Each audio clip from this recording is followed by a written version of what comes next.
নমস্কাৰ, মোৰ নাম শ্ৰী ভাস্কৰ জ্যোতি ভৰালী। অসম পুলিচ বেটেলিয়নৰ বৰ্তমান কৰ্মৰত জোৱান। আমাৰ ৰিটেন টেষ্টৰ পাছত আমাক মেডিকেল টেষ্টৰ কাৰণে মতা হৈছিলে। মেডিকেল টেষ্টত আমাক কেনেকুৱা কি ধৰণৰ মেডিকেল হৈছিলে এই সকলোখিনি আপোনালোকক চমুকৈ হ'লেও অলপ ক'বলৈ চেষ্টা কৰিম। কিছুমানৰ হাতখন কি হয়, এনেকুৱা ধৰণৰ হয়, ধেনুখনৰ নিচিনা। এইটো হ'লে মানে হাতখন যদি সম্পূৰ্ণকৈ চিধা নহয়, এনেকুৱা হয়, ধেনুভৰীয়া হয়, তেতিয়া হৈছে আপোনাৰ নেগেটিভ মাৰ্কিং আহিব পাৰে। অলৰাইট গাইজ, দেখিছোঁ সপোন এটা সঁচা কৰি আঁকি দিম। আজি বহুত বেছি এটা ইম্পৰ্টেণ্ট টপিকৰ ওপৰত ভিডিঅ' বনাব গৈ আছোঁ। কালি মই এটা কমিউনিটি পষ্ট দিছিলোঁ, যিসকল কেণ্ডিডেটে অলৰেডি অসম পুলিচৰ AB আৰু UBৰ কাৰণে ৰিটেন এক্সাম দিলে।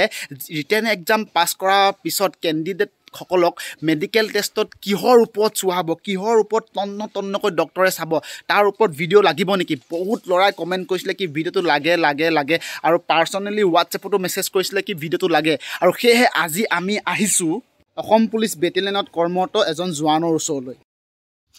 মেডিকেল টেষ্টত যেতিয়া আমাক মেডিকেল টেষ্টলৈ মতা হৈছিলে, মেডিকেল টেষ্টত আমাক ডক্টৰ যিটো ৰুমত সোমাইছিলে, ডক্টৰ ৰুমত সোমোৱাৰ পাছত ডক্টৰে আমাক আমাৰ শৰীৰটো 4টা ভাগত বিভক্ত কৰি কিনে আমাক মেডিকেল টেষ্ট কৰিছিলে। এক নম্বৰ ভাগটো হৈছে মূৰৰ পৰা ডিঙিলৈকে, 1 নম্বৰটো ডিঙিৰ পৰা কঁকাললৈকে, তাৰপাছত কঁকালৰ পৰা ভৰিৰ আঁঠুলৈকে, ভৰিৰ আঁঠুৰ পৰা লৈ তলৰ ভৰিৰ পটুৱালৈকে, এইখিনি 4টা ভাগত আমাক চোৱা হৈছিলে। প্ৰথম ষ্টেপত আমাৰ মূৰৰ পৰা ডিঙিলৈকে যেতিয়া চোৱা হৈছিলে, ইয়াত আটাইতকৈ গুৰুত্ব দিবলগীয়া কথাটো হৈছে ডক্টৰে আমাক চাইছিলে কাণ দুখন আমি কিবা আৱাজ বা শব্দ আমি শুনিবলৈ পাওঁ নে নাপাওঁ, দুখন কাণ ভালকৈ ডক্টৰে গুৰুত্বভাৱে চায়। কাণৰ পৰ্দাখনৰ ভিতৰত কিবা ডিফেক্ট আছে নেকি, ইয়াত সকলোখিনি তন্নকৈ ডক্টৰে চোৱা হয়। মানে কিবা আৱাজ হওক, কিবা শব্দ হওক আমি শুনি পাওঁ নে নাপাওঁ, সেইখিনি চোৱা হৈছিলে। দ্বিতীয়তে আমাৰ চকুৰটো আমাৰ দিনতে হওক বা ৰাতিয়ে হওক আমাক চকুটো ভালকৈ দেখা হয় নে নহয়, এইখিনি চোৱা হৈছে। পৰীক্ষা যেতিয়া কৰা হয়, চকু পৰীক্ষা কৰোঁতে এটা কালাৰ ভিজন টেষ্ট লোৱা হয়। সেই টেষ্টত আপোনাৰ কি কৰা হয়, এটা কালাৰৰ মাজত আপোনাৰ এলফাবেট দিয়া হয়। সেই এলফাবেটত আপোনাৰ চকু এটা ঢাকি লৈ কিনে কালাৰ ভিজনটো আপোনাক চাব দিব। লগে এইটো বন্ধ কৰি দিব।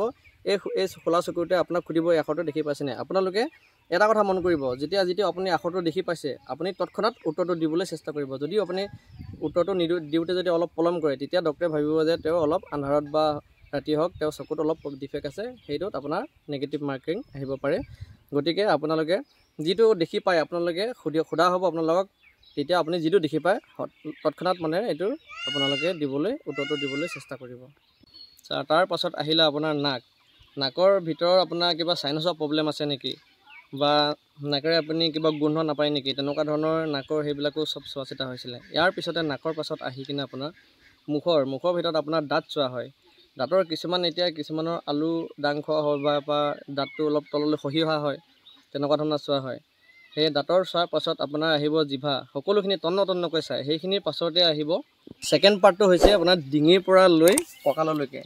ইয়াতে কঁকাললৈকে যেতিয়া পৰিব, আপোনাৰ ফাৰ্ষ্টতে চাব হাত দুখন আপোনাৰ চিধা কৰিবলৈ ক'ব। চিধা কৰিব কোৱাৰ পাছতে আঙুলিবিলাক মেলিবলৈ ক'ব, লাহে ইফালে লুটিয়াবলৈ ক'ব, লুটিয়াই এইফালে মেলিব ক'ব। আৰু এটা আটাইতকৈ গুৰুত্বপূৰ্ণ কথা মই আপোনালোকক কৈছোঁ, হাতৰ এই গাঁঠিটো, পাছফালৰ এই গাঁঠিটো আপোনাৰ চিধা হ'ব লাগে, ধেনুভৰীয়া হ'ব নালাগে। আৰু কিছুমানৰ হাতখন কি হয়, এনেকুৱা ধৰণৰ হয়, ধেনুখনৰ নিচিনা। এইটো হ'লে মানে হাতখন যদি সম্পূৰ্ণকৈ চিধা নহয়, এনেকুৱা হয়, ধেনুভৰীয়া হয়, তেতিয়া হৈছে আপোনাৰ নেগেটিভ মাৰ্কিং আহিব পাৰে।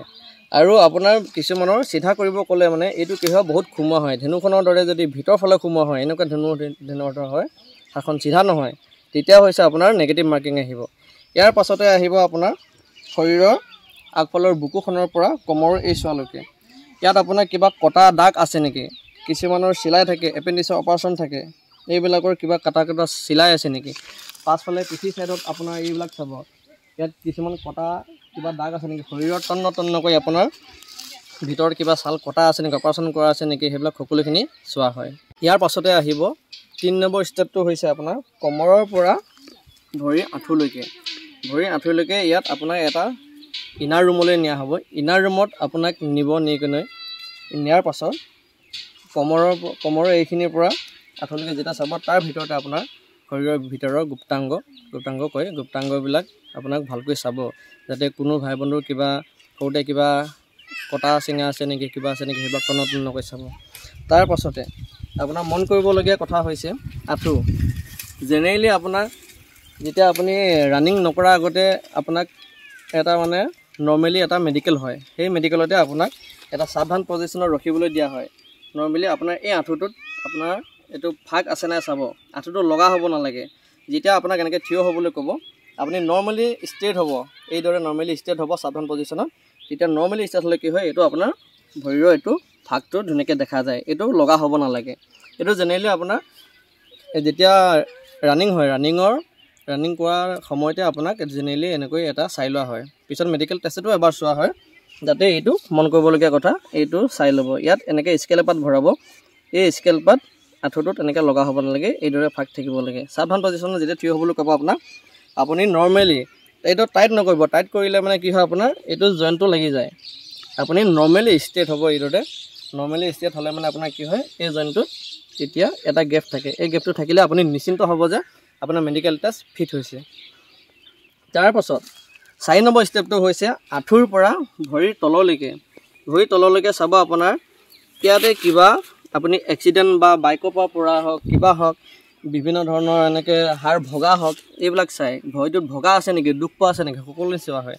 ইয়াৰ পিছতে আহিব আপোনাৰ আটাইতকৈ মন কৰিবলগীয়া কথা, ভৰিৰ পটুৱা, এইখন পটুৱা কয়, তলপটুৱাখনৰ এই ভাঁজটো, ইয়াত যিটো এটা ভাঁজ থাকে, এই ভাঁজটো বেছি এনেকুৱা ধেনু টাইপৰ বেছি সোমোৱা হ'ব নালাগে, এই চাইডে সোমোৱা হ'ব নালাগে। ইয়াৰ পাছতে মন কৰিবলগীয়া কথা, ডিফেন্সত আপোনালোকে গম পায়েই যে 24 ঘণ্টা 24 আৱাৰ্ছ আমি জোতা পিন্ধি থাকিব লাগে। জোতা পিন্ধোতে আমাৰ ভৰিৰ নখচুকীয়াত, কিছুমানৰ ক্ষেত্ৰত ভৰিৰ নখত নখচুকীয়া থাকে, আঙুলিৰ নখবিলাকত নখচুকীয়া থাকে। সেই নখচুকীয়া থাকিলে কি হয়, নখচুকীয়া থাকিলে জোতা পিন্ধাত 24 ঘণ্টাত আমি যদি 2 ঘণ্টা বা 3 ঘণ্টাও যদি জোতা পিন্ধি থকা হয়, তেতিয়া আমি অসুবিধা পাওঁ। সেই গতিকে কাৰোবাৰ যদি এতিয়াও যদি নখচুকীয়া আছে, এই ডক্টৰ ট্ৰিটমেণ্ট লৈ কিনে মেডিকেল টেষ্ট নোহোৱাৰ আগতে আপোনালোকে এইখিনি সময় পাইছে, এই সময়কণ পাওঁতেই আপোনালোকে সকলোখিনি উচিত চিকিৎসা লৈ কিনে আপোনালোকে নখচুকীয়া কিছুমানৰ যদি আছে, সেইবিলাক সকলোখিনি এতিয়াই ঠিক কৰি ল'ব পাৰে। সকলোখিনি হৈ যোৱাৰ পাছত আপোনাৰ হাৰ্ট ৰেট চাব। হাৰ্ট ৰেটটো যেতিয়া চাব ডক্টৰে, তেতিয়া আপুনি কোনো ধৰণৰ ভয় কৰিবলগীয়া কথা নাই, আপুনি নৰ্মেলকৈ থাকিব। নৰ্মেলকৈ থাকোঁতে আপোনাৰ এতিয়া সাধাৰণতে আমাৰ এনেকুৱা হয়, আমি এজন ডক্টৰৰ ওচৰলৈ কিবা বেমাৰ এটা বা কিবা এটা কাৰণত যদি যাওঁ, আমি ডক্টৰ বুলি ক'লে বা পুলিচ বুলি ক'লে বা কোনোবা নেদেখা মানুহজনক দেখিলে আমাৰ হাৰ্টটো কি হয়, আমাৰ হাৰ্ট বিটটো আমাৰ মানে বেছি হয়। সেইকাৰণে আপোনাৰ এটা কথা মন কৰিবলগীয়া, কোনো ধৰণৰ আপোনালোকে ভয় কৰিবলৈ নাই, জেনেৰেলি নৰ্মেলকৈ আপোনালোকে থাকিব।